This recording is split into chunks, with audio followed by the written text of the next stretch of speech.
Hey, what's up folks? Welcome back to the channel. So happy to have you back. I hope you're all doing absolutely fantastic. We got a really cool video for you today, and that is the top 10 oldest American weapons still in use. Now I'm so excited about this, not only because I love the US military, but I also find that there's so much character involved with these old weapons. And I guess like people in America say, if it ain't broke, don't fix it. So I thought this would be very cool indeed. So without any further delay, let's find out what these 10 weapons are.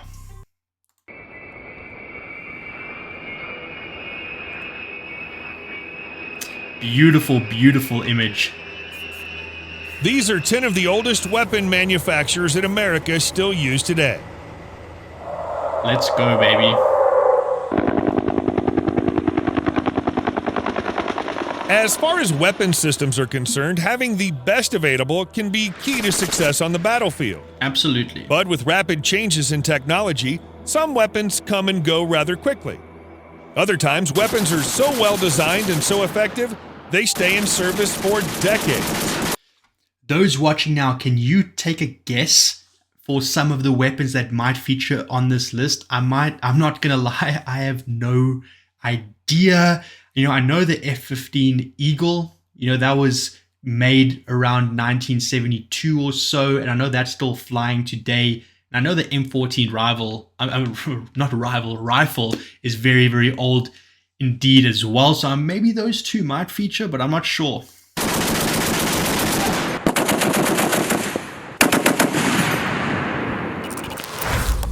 UH1 Huey. The UH1 Huey is a utility military helicopter powered by a single turboshaft engine with two-blade main and tail rotors. The first member of the prolific Huey family, it was developed by Bell Helicopter to meet a United States Army's 1952 requirement for a medical evacuation and utility helicopter, and first flew in 1956. 1956.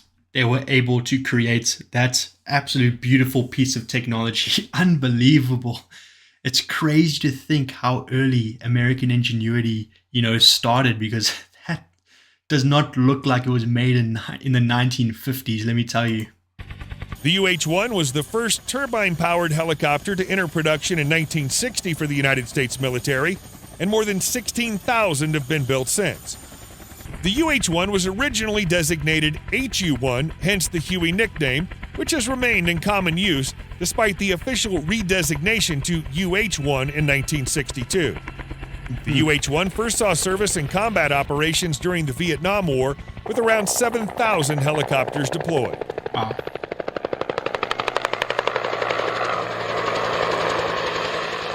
Still kicking today, baby. M61 Vulcan.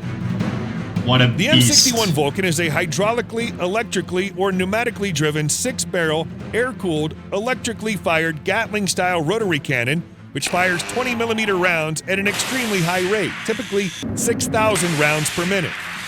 So I don't know if this is a more modern spin, but I remember they already had these in the 1890s or something, I believe. So, you know, that whole rotary style of shooting many bullets, you know, at once. So maybe this is a modern spin on that. Maybe I'm just completely off base here. The M61 is the United States' primary armament for fixed-wing aviation. After entering service in 1959, the gun saw extensive use in Vietnam by all branches fighting in the skies. The gun was credited with shooting down 39 MiGs during the war. Wow. Since entering service in 1959, the M61 is still found on America's fighters and in the Navy's Fallon Sea Wings. Dude, look at that.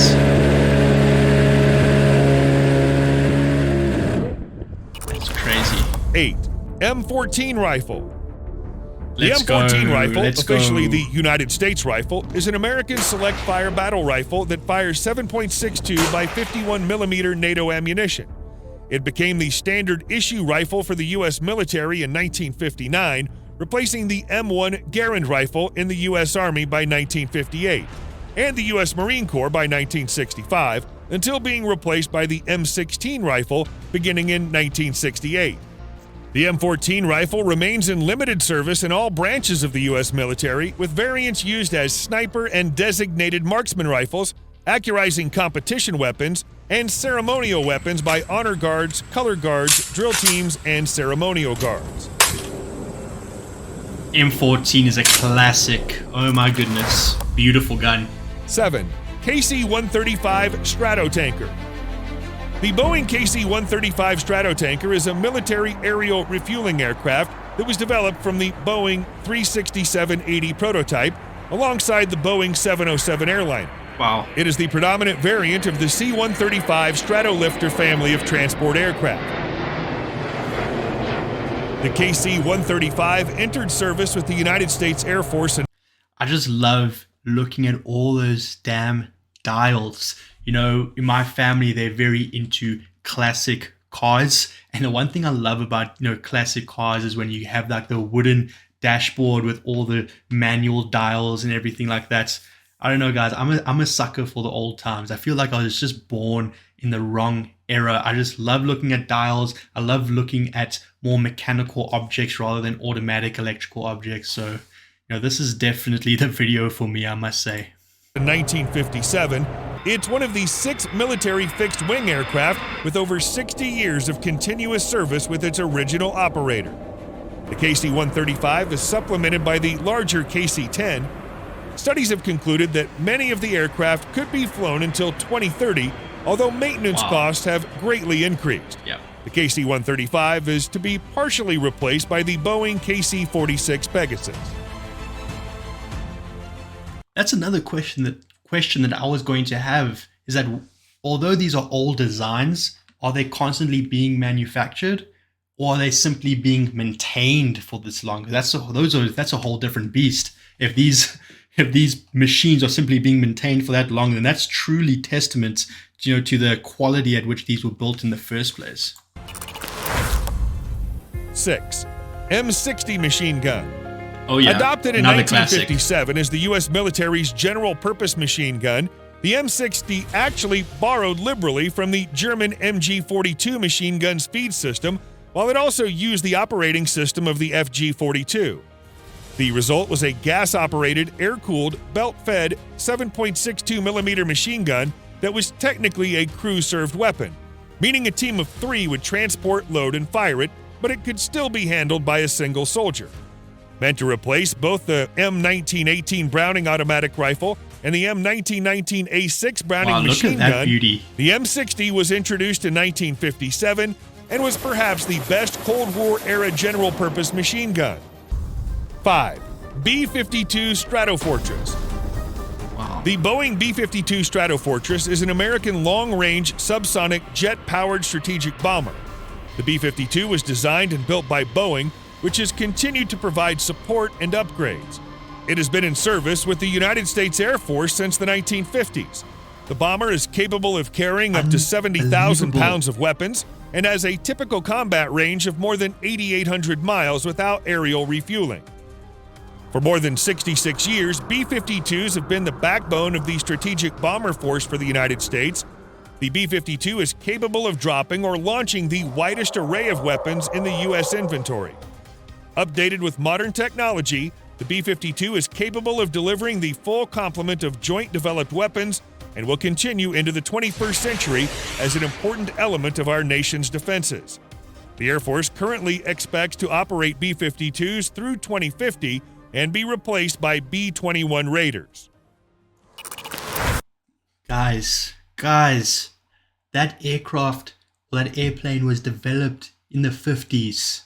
And it's still going to be operational, or still be used, past 2050. That is crazy to me.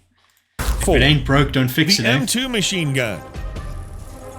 The M2 Machine Gun, or Browning 50 caliber machine gun, is a heavy machine gun designed toward the end of World War I by John Browning. The M2 uses the much larger and much more power 50 BMG cartridge, which was developed alongside and takes its name from the gun itself. It has been referred to as Ma Deuce in reference to its M2 nomenclature. Yep. The Browning 50 caliber machine gun has been used extensively as a vehicle weapon and for aircraft armament by the United States from the 1930s to the present. It was heavily used during World War II, the Korean War, the Vietnam War, the Falklands War, the Soviet-Afghan War, the Gulf War, the Iraq War, and the war in Afghanistan in the 2000s and 2010s.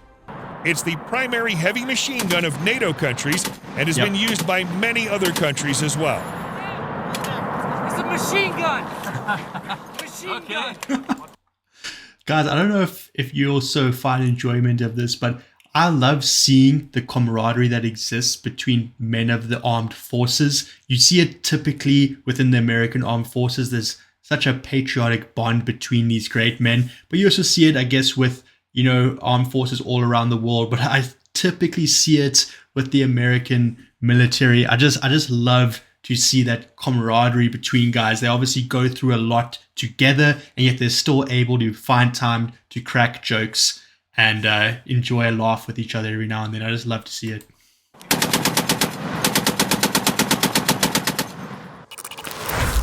Three, the Browning M1919 Machine Gun. Browning again, baby. A testament to the designs of John Browning are that in addition to the M1911 is the fact that he also developed the innovative water-cooled M1917 30 caliber heavy machine gun, which truly improved upon the Maxim and Vickers.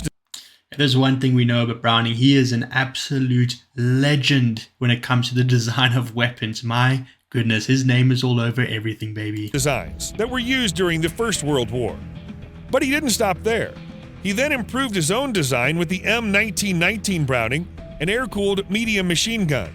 The belt-fed, recoil-operated weapon had a reasonable rate of fire ranging from 400 to 600 rounds per minute and an effective range of 1,400 meters. Not bad. While the development of general-purpose machine guns in the Cold War relegated the M1919 to a secondary role even 100 years later, this 30 caliber weapon is still very much in use today. 2. M1911 Pistol. Oh yeah. The M1911, also known as the Colt 1911 or the Colt Government, is a single-action semi-automatic magazine-fed recoil-operated pistol chambered for the .45 ACP cartridge. Designed by John Browning, the M1911 is the best known of his designs to use the short recoil principle in its basic design, and it endured in service for over 100 years.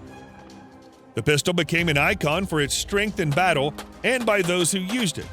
The pistol was widely copied, and this operating system rose to become the preeminent type of the 20th century and nearly all modern centerfire pistols. Oh. Modernized derivative variants of the M1911 are still in use by some units of the U.S. Army Special Forces, U.S. Marine Corps, and the U.S. Navy. It's a beautiful gun. 1. M1903 Springfield. Isn't that a beautiful gun? The gun? M1903 Springfield is an American... This is that gun when you watch those movies in World War I. This is the gun that you typically see. Just, man, steeped in so much history. 5-round magazine-fed, bolt-action service-repeating rifle used primarily during the first half of the 20th century. The M1903 was one of the first rifles to use the famous 30-06 round and was the standard American infantry rifle during World War I. There are those folks in the trenches. Due to its balance, the M1903 is still popular with various military and drill teams and color guards, most notably the U.S. Army drill team. Wow. Wow, guys, just wow. Well, those are the 10 weapons, and man, that was such a treat of a video. You know, yeah, I was at the beginning of the video thinking, you know, the F-15 Eagle might appear on this list, seeing that it was in operation since the 70s, but no, not even close.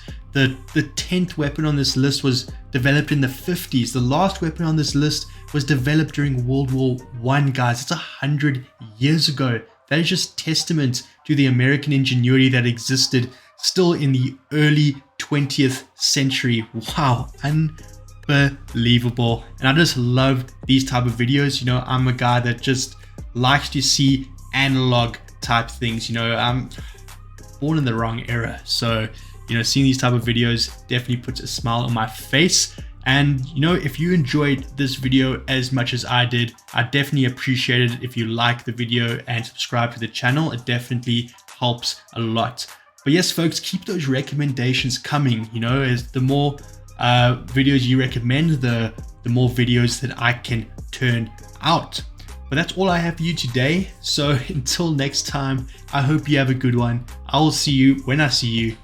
Cheers.